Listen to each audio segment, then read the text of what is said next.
जीवन की डोर परी कथा। रमेश क्लास 8 का स्टूडेंट था। वह जब क्लास में होता तब बाहर खेलने के बारे में सोचता और जब खेलने का मौका मिलता तो वो कहीं घूमने के बारे में सोचता। इस तरह वह कभी भी प्रेजेंट मोमेंट को एंजॉय नहीं करता बल्कि कुछ न कुछ आगे का सोचा करता। उसके घर वाले और दोस्त भी उसकी इस आदत से परेशान थे।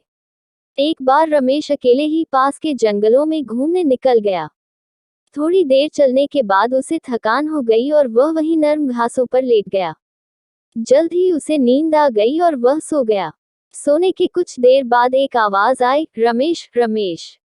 रमेश ने आंखें खोली तो सफेद वस्त्रों में एक परी खड़ी थी। वह बहुत सुंदर थी और उसने अपने एक हाथ में जादुई छड़ी ले रखी थी और दूसरे हाथ में एक मैजिकल बॉल थी जिसमें से एक सुनहरा धागा लटक रहा था।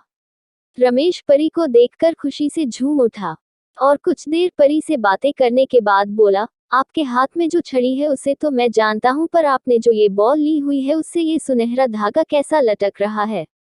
परी मुस्कुराए, रमेश, यह कोई मामूली धागा नहीं, दरअसल यह तुम्हारे जीवन की डोर है।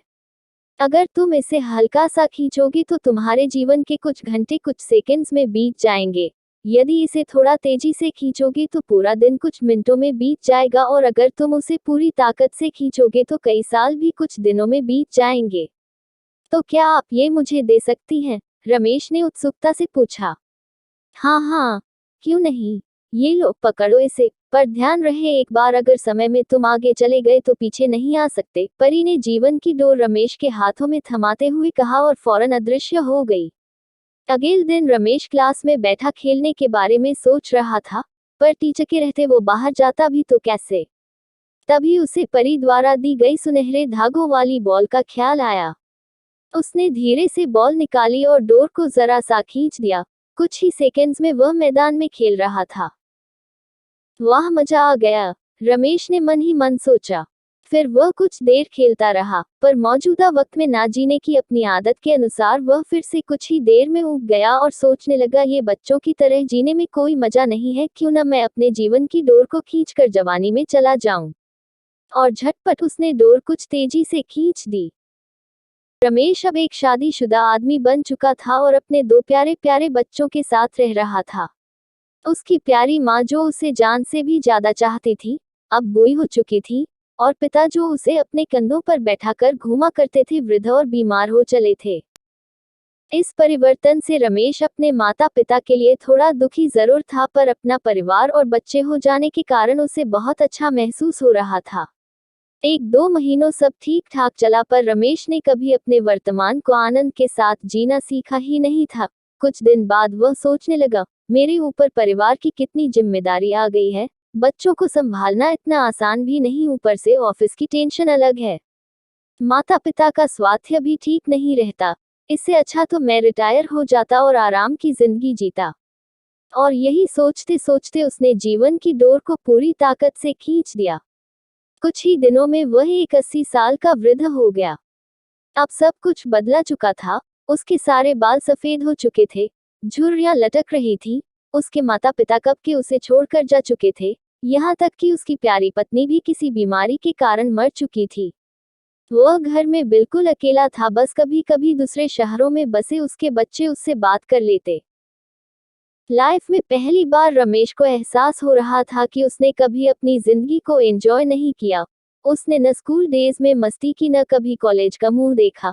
वह न कभी अपनी पत्नी के साथ कहीं घूमने गया और ना ही अपने माता पिता के साथ अच्छे पल बिताए। यहाँ तक कि वो अपने प्यारे बच्चों का बचपन भी ठीक से नहीं देख पाया।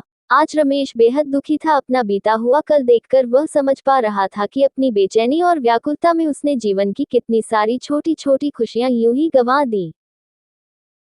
आज उसे वो दिन याद आ रहा था जब परी ने उसे वो मैजिकल बॉल दी थी। एक बार फिर वह उठा और उसी जंगल में जाने लगा और बचपन में वह जिस जगह परी से मिला था वहीं मायूस बैठ अपने आंसू बहाने लगा।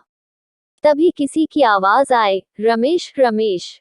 रमेश ने पलट कर देखा तो एक बार फिर वही परी उसके सामने खड़ी थी। परी ने पूछा, क्या तुमने मेरा स्पेशल गिफ्ट एंजॉय किया? पहले तो वो मुझे अच्छा लगा, पर अब मुझे उस गिफ्ट से नफरत है, रमेश क्रोध में बोला। मेरी आंखों के सामने मेरा पूरा जीवन बीत गया और मुझे इसका आनंद लेने का मौका तक नहीं मिला। हाँ, अगर मैं अपनी जिंदगी नॉर्मल तरीके से जीता तो उसमें सुख के साथ दैक भी होते, पर मैजिकल बॉल के कारण मैं उनमें से किसी का भी अनुभव नहीं कर पाया। मैं आज अंदर से बिल्कुल खाली महसूस कर रहा हूँ। मैंने ईश्वर का दिया ये अनमोल जीवन बर्बाद कर दिया, रमेश निराश होते हुए बोला। ओहो, तुम तो मेरे तोहफे के शुक्रगुजार होने की बजाय उसकी बुराई कर रहे हो। खैर, मैं तुम्हें एक और गिफ्ट दे सकती हूँ। बताओ क्या चाहिए तुम्हें? परी ने पूछा। रमेश को यकीन नहीं हुआ कि उसे एक और वरदान मिल सकता है। वह खुशी से भावुक होते हुए बोला, मम मम मैं फिर से वही पहले वाला स्कूल बॉय बनना चाहता हूँ। मैं समझ चुका हूँ कि जीवन का हर एक पल जीना चाहिए। जो अभी को कोसता है वो कभी खुश नहीं हो पाता। उसका जीवन खोखला रह जाता है। प्लीज प्लीज मुझे मेरे पुराने दिन लौटा दो। प्लीज मैं। तभी एक आवाज आती है, उठो बेटा। तुम यहाँ इन जंगलों में कैसे आ गए? और ये सपने में? प्लीज प्लीज क्या बड़बड़ा रहे थे? रमेश आंखें खोलता है। अपनी माँ को आंखों के सामने देखकर वो कसकर उनसे लिपट जाता है और फूट फूट कर रोने लगता है। वह मन ही मन परी का शुक्रिया अदा करता है और कसम खाता है कि अब वो जीवन के अनमोल पलों को पूरी तरह जिएगा और डे ड्रीमिंग और कल के बारे में सोचकर अपने आज को बर्बाद नहीं करेगा।